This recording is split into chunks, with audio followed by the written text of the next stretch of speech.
이번 사건은 내 여친의 부모님이 나를 개 싫어할 때 일어나는 가장 극단적인 사례를 설명할 건데, 일단 로미오와 줄리엣 이야기를 해야 됩니다. 로미오와 줄리엣은 서로 좋아 죽겠어요. 근데 집안이 원수라서 반대하니까 둘이 진짜 죽어버린 거야, 자기들이. 이게 400년 전 얘기잖아요. 지금까지도 유명해. 왜? 공감대가 있으니까. 부모의 반대 때문에 연애에 꼬이는 경우들이 주변에 찾아보면 꽤 있잖아요. 이번에 알아볼 사건이 딱 그렇습니다. 근데 결말은 또 완전 달라. 이 미호랑 리엣이는 지들이 죽잖아. 이번 사건은 부모가 죽어요. 그것도 존나 수십 번 찔려 죽었어. 용의자가 둘인데 딸이랑 남친이거든요. 문제는 또 서로를 범인이라고 우긴다는 겁니다. 로미오와 줄리엣의 이태원 살인 사건이 살짝 첨가된 그런 느낌이지. 설명 들으면서 여러분도 누가 더 범인에 가까울지 좀 생각해보면 좋을 것 같고요.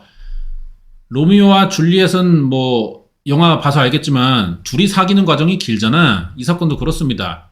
어떻게 둘이 사귀었고 뭐가 문제고 그런 것들부터 좀 알아야 사건 이해가 쉬워요. 모든 건 여기서 시작됐죠. 여기가 미국 버지니아주 샬로츠빌이라는 데 있는 그 유명한 버지니아 대학이야. 1984년 가을이었고요. 학기 중이라 학생들 되게 많았어. 그 사이에 이 빨간 벽돌 건물 아래에서 책 막 이만큼 들고 혼자 서 있는 남자가 있었다는 거지. 뿔테 안경도 막 큰 거 쓰고 옷차림은 좀 단정해요. 약간 교회 오빠 같고 뭔가 사람이 느낌은 괜찮다? 성격 지랄 맞지 않을 것 같아. 근데 얘가 또 어딘가 모르게 눈이 불안해. 뭔가 긴장하는 것처럼 보였다는 거지. 이유가 있어요. 이날 학교에 처음 온 독일 유학생입니다. 전학만 가도 처음이라 어색한데 얘는 지금 완전 나라까지 달라져 버렸잖아. 쉽지 않겠죠? 아는 사람도 없고 뭐 대학교 지리도 모르겠고 가만히 있었어요.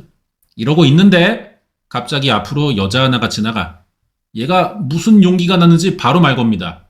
제가 처음 와서 길을 모르는데요. 혹시 문학 수업 강의실이 어딘지 알아요? 그러니까 여자가 활짝 웃더니 자기도 마침 그거 들으러 가는 길이래. 같이 가재. 그래서 이제 같이 가다가 뭐 스몰 토크 할 거 아니야. 자기 이름도 알려주고 나 어디서 왔다 막 얘기를 해요. 독일 유학생 남자의 이름은 옌스 쉐링, 여자는 엘리자베스 헤이섬이라고 합니다. 대화를 좀 했어요. 별로 진지한 얘기는 없었고 딱히 뭐 매력 어필 이런 것도 안 했거든? 근데 서로 뭔가를 느낍니다. 나 왠지 얘랑 사귈 것 같았대. 얼마 안 돼서 진짜 그렇게 됐어. 옌스 쉐링은 18이고요. 약간 소극적인 성격의 얌전한 스타일. 엘리자베스 헤이섬은 2살 많은 20살 누나에다가 외향적이야. 좀 리더십 있는 성격이래. 둘이 성격이 반대인 게 마음에 들어서 사귄 거래요. 성격이 다르면 만나기가 힘들 수도 있겠지만 그것도 사람마다 다른 것 같고 성격을 드러내는 발산 방식의 차이겠죠. 가치관은 또 맞을 수도 있단 말이야. 말도 잘 통해가지고 서로의 부족함을 좀 채워주는 그런 사이였대요. 어린 것들이 뭘 한다고. 친구들도 다 잘 어울린다고 하는데 로미오와 줄리엣 이야기 했잖아요. 부모가 반대합니다. 옌스는 부모가 독일에 있으니까 뭐 반대하고 싶어도 할 수가 없죠. 미국 사는 엘리자베스의 부모가 이 남자애를 되게 싫어해. 이 사람들이 엘리자베스의 부모입니다. 옌스를 싫어하는 이유가 뭐냐? 들어봤더니 3가지나 된대요. 일단 옌스 쉐링의 집이 괜찮습니다. 아빠가 외교관이라 집안도 빵빵하고 좋아. 옌스도 공부 곧잘하고 애 착한데 딸 가진 부모 입장에서 신중할 수는 있잖아요. 옌스를 보니까 애가 좀 인간관계를 어려워하는 것 같더라고. 엘리자베스는 이런 게 순진해 보여서 좋아하는 건데 실제로 그렇긴 해요. 얘기해보면은 누나라 그런지 옌스 쉐링이 엘리자베스 말 되게 잘 듣고 여친 말고는 좀 뭐 아무것도 모르는 애 같아. 다른 집 부모라면은 남자애가 우리 딸밖에 모르네 엄청 잘해주네. 이런 애가 요즘에 어딨어 싶을 수도 있는데 여자애네 부모는 오히려 이걸 단점으로 봤다는 거야. 집안 배경의 기대사는 세상 물정 모르는 뭐 온실 속 화초 같은 도련님 느낌이 나는 거지. 약해 보이니까. 그래서 싫어하는 겁니다. 근데 딸이 이제 20살밖에 안 됐고, 뭐 얘네가 당장 결혼하려고 만나는 건 아니잖아요. 그렇다 해도 남자가 뭐 18이면은 나이 들면서 사회생활 경험도 하고 뭐 달라질 수도 있잖아. 왜 이렇게 민감하냐고 부모님. 여기서 두 번째 이유가 나와. 유럽 출신인 게 마음에 안 든대. 엘리자베스네 집이 이직입니다. 아니 장난이고 보수적이래요. 정치 얘기를 하는 건 아니고. 옌슨의 집 분위기는 반대인가 봐. 유럽은 여러 나라들이 붙어 사니까 문화 교류가 쉽잖아요. 자유분방해지기가 좋겠죠. 이런 게 자기 딸이랑 다를 거라고 단정 지어버린 거야. 그럼 세 번째 뭐냐? 딸 때문이래. 엘리자베스가 다섯째 막내예요. 옆에 있는 사람이 엄마인데 나이가 많지. 막둥이 낳은 거야. 나이 들어서. 얼마나 애지중지하겠어. 또 딸인데. 그래서 유독 얘한테 더 엄격하고 통제적이라 보수적인 집안이 된 거죠. 위로 언니 오빠들도 비슷하게 키웠는데 다 말 잘 들었대요. 엘리자베스만 달라. 어릴 때부터 부모의 강압적인 통제에 반항이 심했고 사춘기 오면서는 사이도 꽤 나빠졌어요. 부모도 애가 말을 안 들을수록 더 빡세게 키웁니다. 학교도 여자 기숙사로 아예 그냥 집어넣어 버린 거야. 여자 기숙사는 좀 규율이 큰 게 있거든요. 여자 기숙사 보내면은 뭐가 다를까요? 부모들이 자식 키울 때 많이 착각하는 부분 중 하나입니다, 이게. 내 눈에만 안 그래 보이면 안심한다는 거야. 아니, 아무리 자식을 통금 6시 박아주면 뭐해. 아침에 나가서 못한 거 하면 그만이야. 의미가 없어요. 애초에 안 그런 애로 키워야죠. 강제로 막아봐야 소용은 없는 겁니다. 부모는 일단 그리고 자식의 넘쳐나는 이 차력을 따라잡을 수가 없고 그래서 막는 게 한계가 있어. 엘리자베스도 그런 거죠. 부모 사이도 나빠진 김에 일부러라도 더 막 나갑니다. 친구들은 이런 엘리자베스의 성격이 뭐 좀 자신감 있어 보이고 카리스마 있는 사람으로 봤대요. 인기가 많았던 거야. 근데 이거는 단편적으로 본 거죠, 얘 성격을. 실제로는 쉽게 화내고 다혈질이야. 즉흥적이고 감정 기복도 심한 사람이야. 약간 좀 나르기도 있는 것 같아요. 특히 20살 돼서는 성인이잖아. 자제력을 잃은 듯이 술과 약을 빨아서 낍니다. 감정 기복 심하니까 마주치는 사람들이랑도 자주 싸워 별거 아닌 걸로. 그나마 옌스랑 사귀면서 성격이 조금 물들어가지고 성격이 죽었어. 차분해졌는데 부모 눈에는 또 이게 이것대로 안 좋게 보이는 거고 부모가 까탈스럽게 구는 것 같지만 나름 상황 판단하는 거예요. 앞에서 말한 세 가지 문제는 엘리자베스에게 해주는 핑계고 실제로는 다른 게 있습니다. 단순히 잠깐 연애하는 게 아니라 이게 지독하다 싶을 정도로 남자애한테 빠져있는 거야, 기집애가. 조건이 마음에 안 들기도 했지만 너무 남자한테 딸이 의존하는 게 수상할 정도였대. 처음엔 딸한테 가볍게 말했죠. 아이 좀 적당히 만나고 얼른 헤어져라. 가볍게 간섭 아닌 간섭을 해요. 그러면 엘리자베스 이게 발작 버튼이지. 막 개난리를 막 쳐. 뭐 아빠가 무슨 상관이냐. 엄마가 나한테 해준 게 뭔데 막 개지랄해. 근데 이 부모는 보수적이잖아. 통제적이고 강압적이니까 딸이 점점 남자에 미쳐 말을 안 듣는다고만 생각하는 거죠. 이 모든 원인은 그 남친인 옌스라고 결론을 내렸어요. 외국인이니까 좀 마음에 안 든다 정도로만 말하다가 딸이 몇 번 개거품 무니까 어리고 외국인이고 내 딸을 망치고 있으니 니네는 서로에게 독이다. 막 이런 관계다. 짱수름 그래버리는 거야.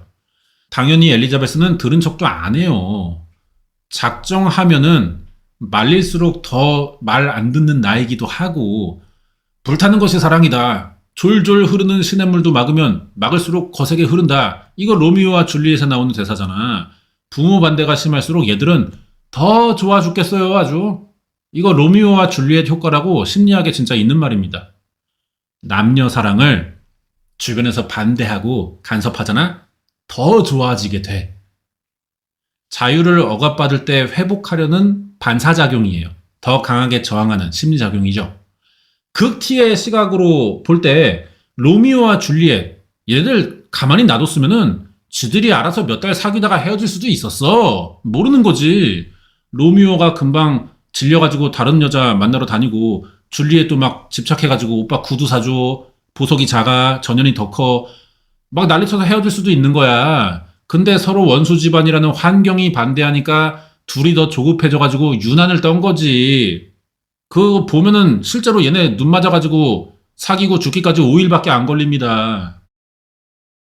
안 건드렸으면 빨리 끝날 수도 있는 거라고요. 자, 얘기 돌아가. 얘네가 한 1년 사귀었나? 엘리자베스의 부모가 사망해요. 이름이 데릭과 낸시 부부인데 1985년 4월 3일 점심 약속 자리에 안 나갔대 부부가. 약속을 잘 지키는 부부인데 왜 이러지? 같이 밥 먹기로 한 사람들이 이상하게 생각해서 집에 찾아가 봤더니 죽어 있었다는 거야. 현장 상황이 심각했습니다. 사망 최소 3일은 지나서 시신부패가 시작된 상태였고요. 바닥에 피가 엄청 많았어요. 현장만 봐도 뭐 살인이야. 공격 방식도 잔인해. 얼굴과 몸에 수십 군데를 찔러놔서 거의 난도질된 상태였어요. 특히 엄마가 심하게 찔렸는데 기관지가 보일 정도로 목이 잘렸대. 아빠도 경동맥 찔려서 생긴 과다출혈이 사망의 원인이고요.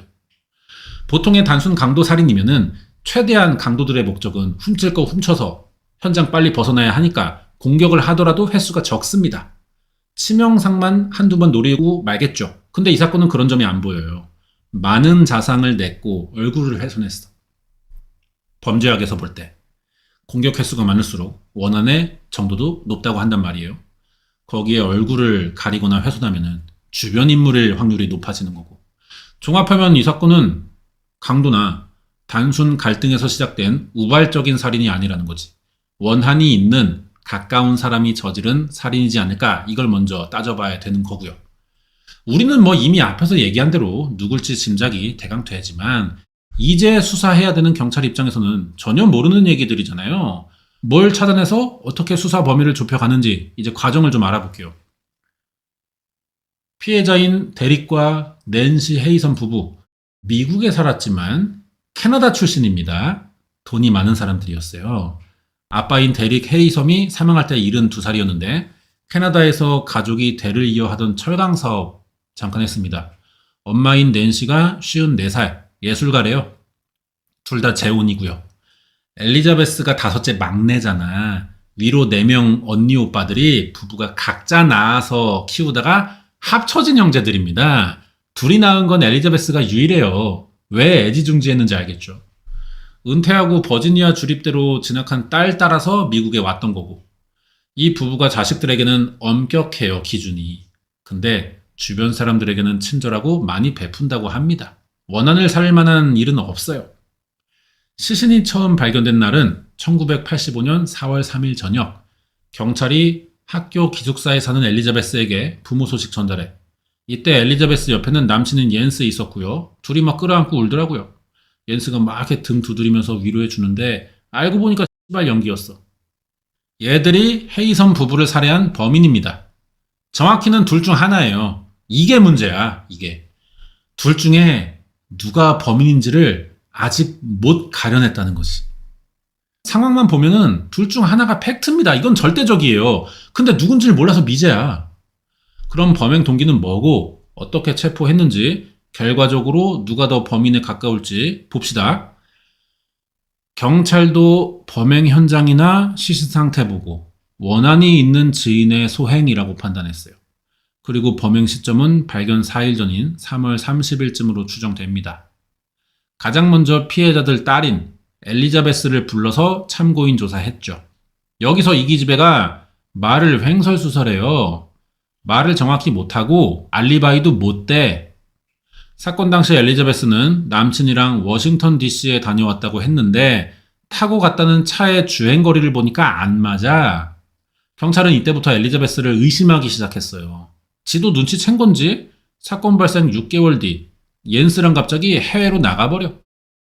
태국부터 시작해서 유럽 여기저기 돌아다니다가 1986년부터는 영국에 숨어 살았습니다. 범인이 아니면 이럴 이유 없잖아요. 생활비가 떨어져서 체포가 됐었는데 영국에서 돈 없으니까 수표 위조해서 쓰다가 걸린 거지. 이거 조사받고 미국 버지니아 경찰에게도 신상이 전달된 거고. 해외에 나가 있는 동안 미국 경찰이 계속 얘네 수사하고 있었는데 정황이 의심되잖아요. 엘리자베스가 부모랑 사이가 나빴고 그 이유는 남친과의 연애 문제였는데 부모가 죽고 나서 그 남친이랑 런을 쳤다? 이상한 거라고. 집안 조사에서는 옌스로 추정되는 남자의 발자국과 엘리자베스의 침이 묻은 담배꽁초가 발견됐기 때문에 참고인이 아니라 용의자로 보게 된 거고요. 그러다 영국에서 수표위조 조사받고 수배 중이라는 사실 드러나니까 미국에 송환됐어. 살인사건 용의자로 조사를 받게 된 거죠.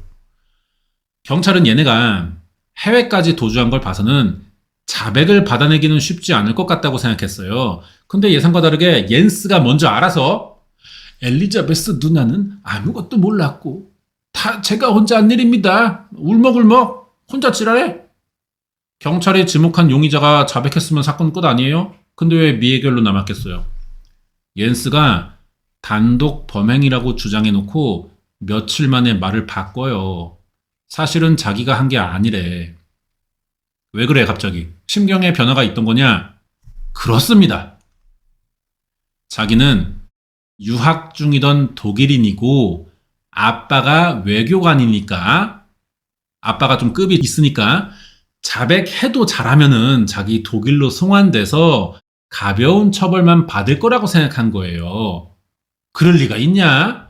사건이 벌어진 곳은 미국 버지니아주라고요. 여긴 사형이 있어요. 사건의 잔혹성을 보면 사형 선고도 가능해 보인단 말이지. 이게 중요한 부분입니다. 어떻게 하면 송환될 수도 있겠지만 그러자니 너무 잔인했다고 송환이 가능해 보여도 억지를 쓸 수가 있게 되는 거야. 독일이 당연히 송환 신청했죠. 근데 버지니아주가 실제로 잔인하다는 이유로 거절했어요.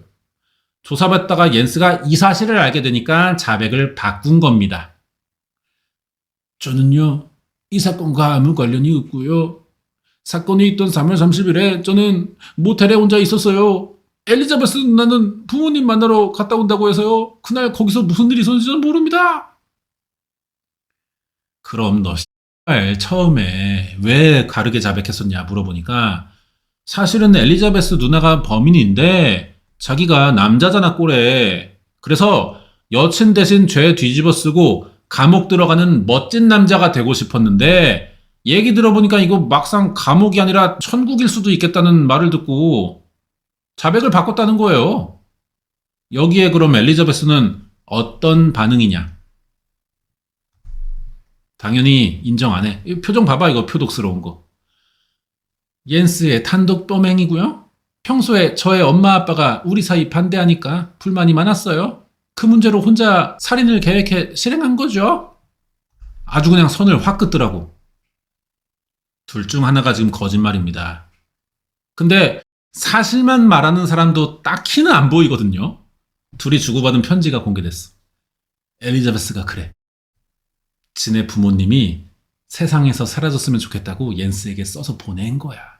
경찰이 야 이거 너 뭐냐 물어보니까 자기가 조금 진짜 아주 조금 남친한테 부추겼던 것 같긴 한데 결정은 결국 옌스가 혼자 했고 실행도 단독으로 했다는 거예요. 아무튼 자기는 아니라면서 말을 약간 바꿉니다. 너밖에 없고 내 인생 전부다 뭐 어쩐다 저쩐다 하면서 죽고 못 살던 것들이 이제 서로 범인이라고 주장하기 시작했어. 말들이 서로 겹치는 건 없잖아요. 완전 반대 주장입니다. 그래서 둘 중 하나가 거짓말이고 거짓말하는 새끼가 범인인 거야. 근데 누군지를 알 수가 없어. 옌스가 엘리자베스에게 엄청 헌신적이고요. 인정 욕구가 강한 사람이더라고요. 엘리자베스에게 쓴 편지를 보면은 네가 원한다면 뭐든지 할 생각이고 행복했으면 좋겠다. 이젠 너라고 부를게. 너의 삶을 막는 게 있다면 그게 뭐든 내가 대신 다 해결해 줄 수도 있어. 막 이지랄 해. 어린 새끼들이. 엘리자베스는 또 뭐 너만이 나를 구할 수 있고 나는 자유롭고 싶고 더 이상 선택권은 없고 나를 위해 네가 모든 걸 희생해라. 막 이지랄 하면서 앤스의 인정 욕구와 이 구원자적 욕구, 백마탄 왕자 같은 욕구를 은근히 자극합니다. 살짝 가스라이팅 들어간 것 같기도 하고요. 어쨌든 말이 달라졌으니까 뭐 가장 객관적이라고 봐야 할 거는 현장 증거밖에 없어요. 현장에 남은 증거는 누구를 범인으로 가리키냐? 옌스의 발자국이 집에 남아있더라고요. 그래서 처음에 옌스의 단독 범행이 의심됐는데 사건 며칠 전에 옌스가 이 집을 찾아간 적이 있어요. 그때 생긴 발자국일 가능성도 있단 말이지. 그럼 엘리자베스가 범인일 가능성은 얼마나 돼? 이 새끼가 피던 담배가 나왔잖아요.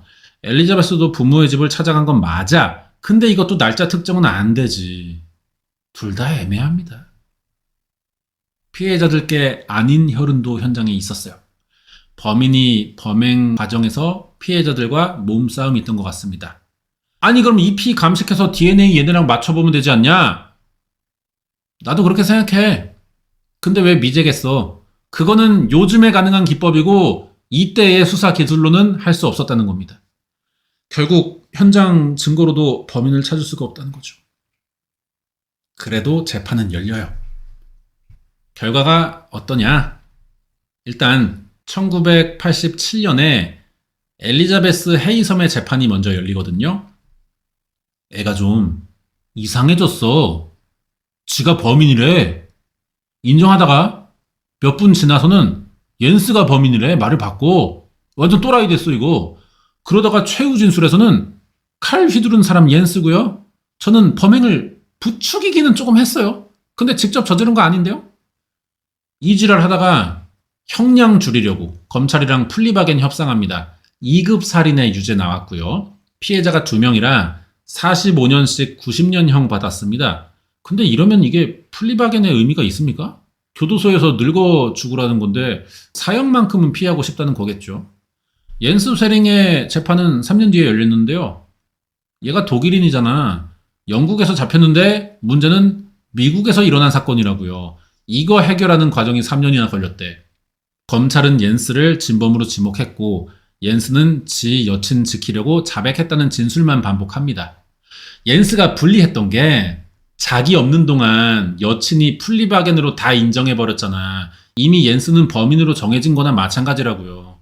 그래서 재판 금방 끝나고 1급 살인 2건으로 남자아이가 무기징역 받습니다. 이렇게 끝나는데 옌스가 자기는 계속 결백한데요. 여기에 맞게 여론도 재판과 분위기가 달랐습니다. 사람들은 엘리자베스가 진범이고 옌스는 뒤집어 썼다는 쪽으로 더 많이 생각하더라고. 일단 살해 동기가 엘리자베스에게 좀 더 쏠리잖아요. 지금 무슨 사업을 벌이고 결혼하려는 것도 아닌데 여전에 부모가 자기 좀 싫다고 해서 굳이 죽여? 너무 동기가 약하지 않아? 엘리자베스는 다르지. 부모가 생활 방식이나 연애를 너무 수년간 통제해 왔으니까 사이가 나빠지면서 엘리자베스는 이거를 계속 벗어나려고 했단 말이야. 범행 방식도 수십 번 찔렀고 얼굴과 목에 집중돼 있잖아요. 옌스가 범인이라면은 범행 동기는 문제 해결에 초점이 있어야 됩니다. 근데 엘리자베스라면은 원한에 초점이 있기 충분하다는 거예요. 그러니까 과격한 공격이 나온 게 아니냐는 거지.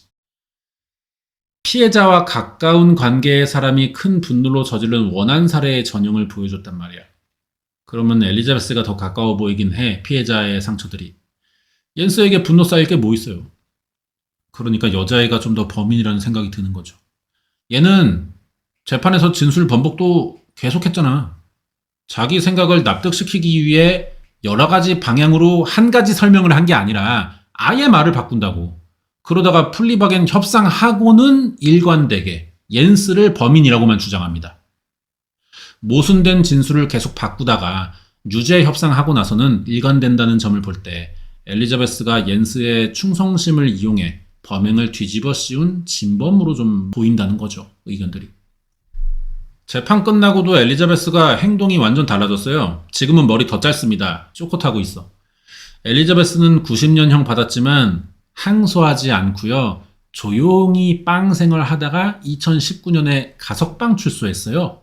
이걸 노리고 플리바겐 했나봐. 32년 만에 나왔어. 그리고 고향인 캐나다로 추방됐죠. 아직 이 사건에 무슨 말 한 번 한 적 없고 조용히 살고 있습니다. 근데 옌스 쉐링은 현장에서 발견된 혈흔이 자기랑 일치하지 않고 발자국도 신발이 아니라 양말 자국이래요.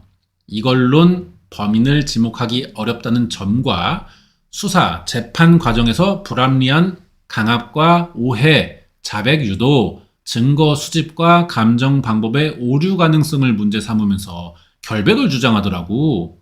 꾸준히 자기는 억울한 희생양이라고 글을 써서 외부에 알리고 있습니다. 결국 다큐도 찍고 인터뷰 여러 번 하고 영화들도 막 만들어지면서 사건이 다시 또 유명해진 거야. 그때도 마찬가지였지만 이거 넷플릭스에 출연한 장면입니다. 넷플릭스에 이 사건이 있어요. 이름은 모릅니다. 안 찾아봤어요. 여러분이 직접 찾아보시고 아시면 댓글 좀 남겨주세요. 저도 보게. 얘는 꾸준히 억울하다고 주장을 해. 다 끝난 마당에. 출소도 해놓고. 자기가 그래도 타당한 면이 있다고 확신하니까 진범이 아닐 수도 있겠다는 말들도 또 나오더라고요. 그래서 2019년 11월 버지니아주가 옌스 쉐링을 가석방합니다. 가석방 없는 종신형이었는데 풀어줬어요. 엘리자베스만큼 살기도 했고 이러다 여론 때문에 막 기사 나오고 TV 나오고 재심 가능성이라도 생겨버리면은 법무부도 그때의 과거 문제를 수정한다는 그 인정들이 피곤해질 테니까 적당히 좀 타협해서 가석방으로 매듭지는 게 아닌가 뭐 이렇게 생각이 좀 들어요. 얘도 미국 사람이 아니고 영주권이 없어서 출소하자마자 바로 독일 보내졌고요. 엘리자베스와 다르게 옌스 쉐링은 적극적으로 아직도 이 사건을 글쓰고 강연하고 다니고 합니다.